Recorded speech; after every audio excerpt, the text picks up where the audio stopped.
নমস্কার বন্ধুরা, welcome to my new video. সবাই কেমন আছো? আশা করি সবাই অনেক অনেক বেশি ভালো আছো। আমিও কিন্তু খুব ভালো আছি। আজকে সঙ্গে আছে আমার ছোট ভাই আর আমার দিদি।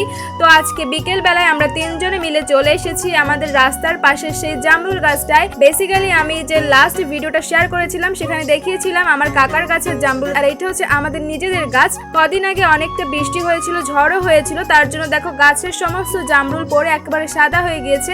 আজকে হচ্ছে আমরা আমাদের গাছের গুলো পাড়তে এসেছি, বিকজ দিদি কালকে চলে যাবে, ও কিছু নিয়ে যাবে। তো অনেক সুন্দর একটা মুহূর্ত ছিল এটা। নিজেদের মানুষদের সঙ্গে এভাবে সুন্দর একটা টাইম স্পেন্ড করতে পারা সত্যিই ভাগ্যের ব্যাপার, যেটা গ্রামে না থাকলে হয়তো হয়ে ওঠে না। ওদিকে হচ্ছে গাছ থেকে ভাই পেড়ে দিচ্ছিল জামরুলগুলো, আর আমরা নিচে বসে সেগুলো ওড়না জামা দিয়ে কালেক্ট করছিলাম। আর এদিকে আমাদের গাছে অনেক বড় বড় জামরুল হয়েছে, কিন্তু উপরে থাকায় পেড়ে না খাওয়ার জন্য পাখিতেই খেয়ে যায়। দিদি চলে যাওয়াতে ওর জন্য কিছু নিয়ে যাচ্ছি বাড়ি। এদিকে দেখো রাস্তায় আমাদের বিড়ালও চলে এসেছে, আমার মা কাকি যারা ছিল সবাই চলে এসেছে, কারণ এই গাছের জামরুল অনেক উপরে হওয়ায় সহজে পেরে খাওয়া যায় না। এদিকে এনারা দুজন তো মারামারি শুরু করে দিয়েছে এখানে এসেও।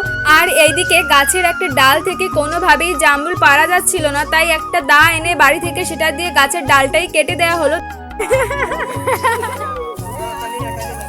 দেখো কতটা পরিমাণে কত বড় বড় জামরুল ধরেছে। এদিকে যে যা পাচ্ছে বড় বড় দেখে নিয়ে যাচ্ছে। আমি ভিডিও করছিলাম, দিদি অবশ্য আমাকে দু একটা দিয়েছিল খাওয়ার জন্য।